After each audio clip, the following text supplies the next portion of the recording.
Hello everyone, my name is Alyssa McNeil, and today I will be discussing Jessalyn Cook's article, I Miss My Mom, Children of QAnon Believers Are Desperately Trying to De-Radicalize Their Own Parents. In this presentation, I will begin by giving a brief overview of the article and highlighting the common experiences amongst the interviewees, focusing on the various factors that led to individuals falling down the quote-unquote QAnon rabbit hole. Cook interviewed 9 individuals aged 19 to 46 across 7 states in the United States, who are all children of QAnon believers. These children have various goals. Some of these people are trying to de-radicalize their parents, which has been a lengthy and painful process for all parties.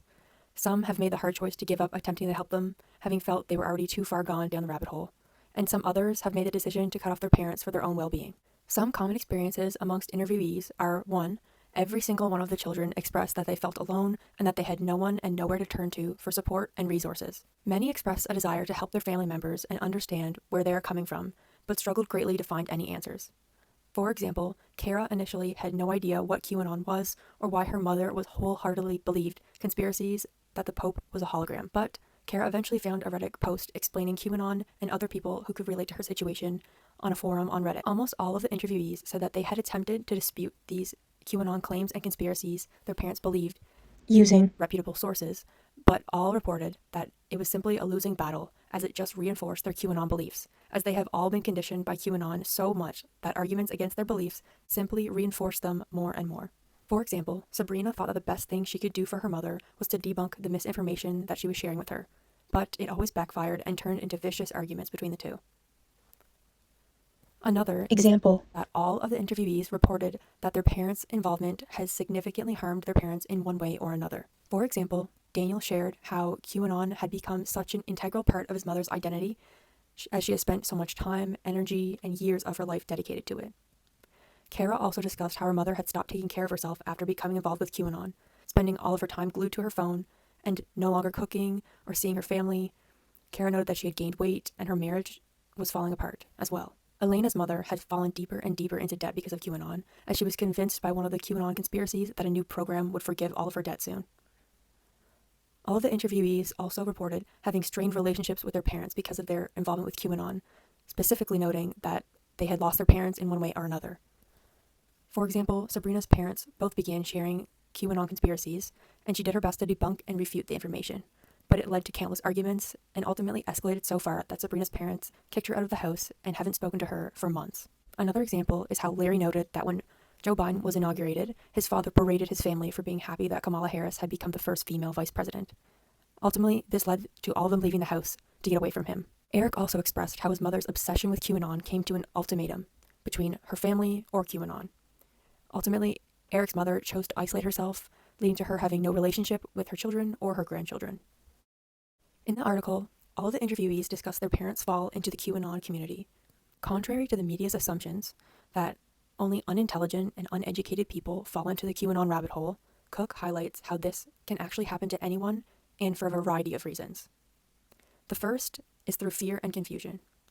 Cook discusses how both fear and confusion are major drivers of conspiratorial thinking. For example, Cook touched on how this was a huge reason why QAnon's popularity skyrocketed in early 2020 during the COVID-19 pandemic. A ton of scared and panicked people wanted answers about this deadly virus that experts were first not able to provide. QAnon met these needs by making up their own versions of events, preying on and reinforcing people's fears, leading to more and more people becoming suspicious of credible sources of information. Another example of this is how QAnon manipulates people's emotions by spreading conspiracies that involve horrifying stories of child abuse, which has been so effective at bringing mothers into the community that they have their own nickname, Q a Mom.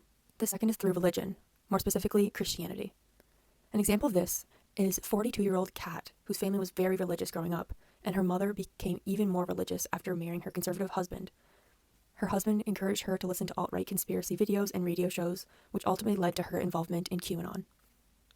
As noted by Cook, QAnon promotes commonly heard Christian beliefs, like the preservation of quote-unquote American values, anti-Satanism, and American nationalism. QAnon has painted themselves as an all-knowing and demands total faith from all members of the community, much like Jesus or God in the Christian Bible. QAnon has prophesied that there will be a quote-unquote battle of good versus evil that will come to an end with the apocalypse, just as the Christian Bible says in the chapter Revelations. Another is through New Age beliefs, people who believe in pseudoscience or natural wellness methods. An example of this is Eric's mother. Eric's mother had always been a believer in natural wellness and alternative medicine, with a, quote, ever-expanding collection of essential oils, unquote. Eric's mom thought she knew better, often arguing with medical professionals about treatment plans and diagnoses. Another is people who are experiencing circumstantial vulnerability. The media tends to push this notion that all people involved in QAnon are uneducated and dumb.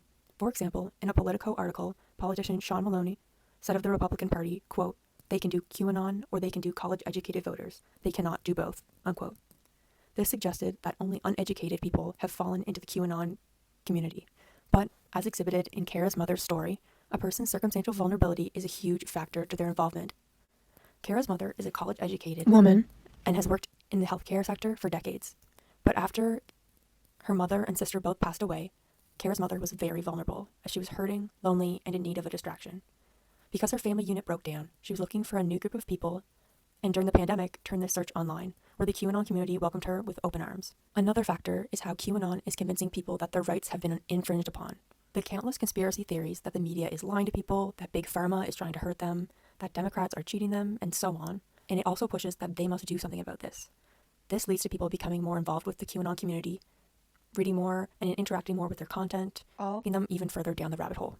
Final risk factor is a lack of digital literacy skills, which makes it very difficult to recognize the immense amount of propaganda and fake news coming from the far right. Cook noted that older folks have more of a risk to fall into the QAnon community because they tend to lack these digital literacy skills. For example, Sabrina touched on how her parents were led down this QAnon rabbit hole and made more vulnerable after being exposed to an echo chamber of far-right propaganda from Donald Trump, social media algorithms, and Fox News. Overall, we can see from these numerous examples and similarities between interviewees how widespread QAnon really is and how many people are indoctrinated into this quote-unquote online community. Dr. Lalich stated, quote, "Just about everyone I know has somebody in their family or in their social network who has been lost to them," unquote. In the article, Cook and many of the interviewees referred to QAnon as a far-right cult. As noted by Dr. Lalich in How Online Conspiracy Groups Compare to Cults, there are many similarities between cults and these quote-unquote online communities. Many people assume that all cults have a religious focus, but in reality, cults have nothing to do with religion. Instead, Dr. Lalich notes, cults have everything to do with the behaviors of the group. On the various online platforms like Reddit, Facebook, 4chan, Twitter, and more, individuals have begun to develop online communities where they have found the same sense of belonging and purpose that they would have with a physical group. In some groups like QAnon, these members have the same closed-off mindset as seen in cult members. As touched on by Cohen, this quote-unquote internet revolution over the last 2 decades has forced scholars to adapt the definition of a cult and adjust it to fit better in our digital world. We can see cults themselves doing the same thing, as many of these online communities are actually cults, like QAnon. Lalich outlines 4 behaviors or characteristics that all cults share. 1. A transcendent belief system. 2. Systems of control. 3. Systems of influence. And 4. A charismatic leader. I will explain how the online community QAnon is in fact a cult by outlining how these 4 common characteristics reflect the interviewees' experiences with QAnon. As discussed by Lalich, a transcendent belief system is the overarching ideology of the group. This belief system provides followers with answers to the past, the present, and the future, as it is a new way for people to understand the world as a whole, and their role within it. One characteristic of these transcendent belief systems is that they are exclusive. People are told that it is the one and only quote-unquote true belief system, and people are led to believe that is the only way to think.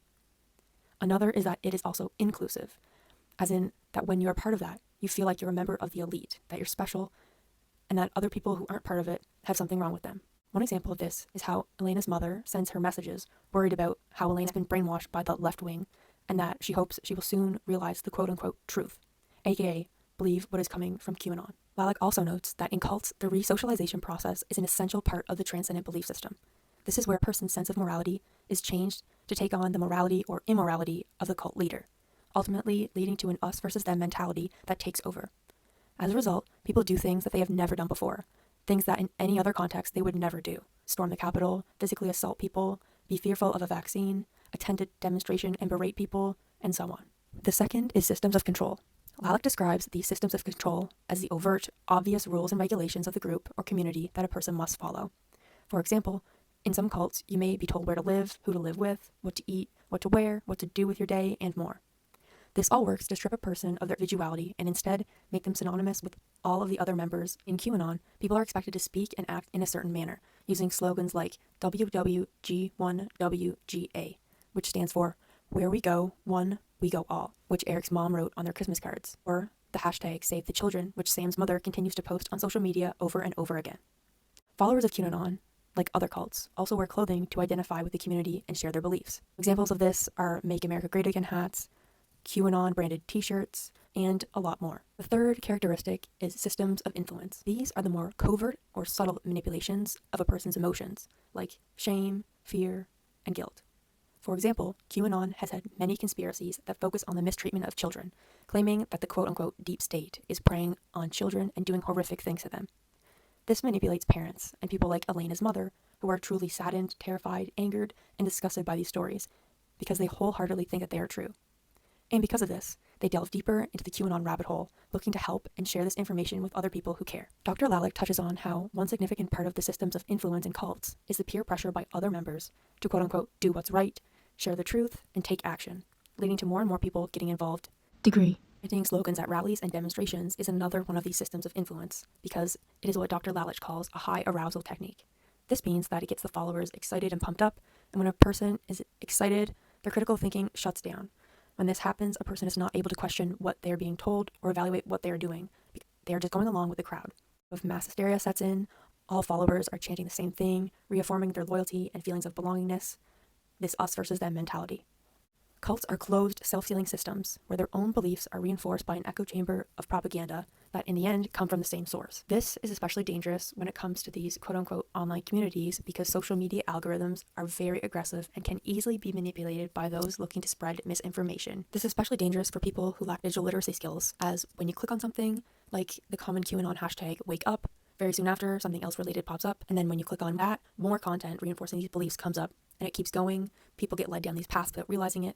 Charismatic leader is the fourth characteristic. This is someone who has power over individuals. It's a social relationship based on this imbalance of power between leader and follower. Contrary to popular belief, these leaders are not born with these attributes. Instead, it's the fact that followers attribute that quality to that person, and that's what gives them the power that they have. Then, the followers are obligated to honor, revere, and worship that leader, and the charismatic leader is obliged to be that charismatic leader and do things that makes them seem special to people. As noted by Lalick, in online cults, there is usually not one single individual who is the charismatic leader, but there may be different people who play this role at different times. Cook stressed that no one can be trusted according to the QAnon community, except for Donald Trump and the anonymous Q. The anonymous and faceless Q is the leader of the community. People saw Q as the, quote, mystical, untouchable, charismatic, messianic leader, unquote. Q, like many other cult leaders, is said to have a direct line to God, has a large amount of power over people, and the ability to sway their actions. Q presented themselves as an insider who knew exactly what was going on in the political sphere, promising that they would warn everyone about what was happening in the American government and how they were harming the public. Q has fed the QAnon community coded, quote-unquote, intel by utilizing the message board 8chan. Donald Trump is understood to be another leader of QAnon as well, because one major conspiracy theory that the community believes is that Donald Trump is fighting against the quote-unquote deep state, made of liberal politicians who rule the world and run a global sex trafficking ring. As Sabrina noted, her parents began taking everything that Trump said as quote-unquote gospel. Another example of this is how Kat's mother became convinced that Trump is her savior who would come down and stop Joe Biden's inauguration. Overall, this QAnon cult has continued to grow in popularity in the United States over time. Cook does a good job exhibiting how much pain and damage this quote-unquote online community has caused its members and their loved ones by just sharing a few experiences and outlining the various similarities and differences between these experiences. Thank you very much for listening.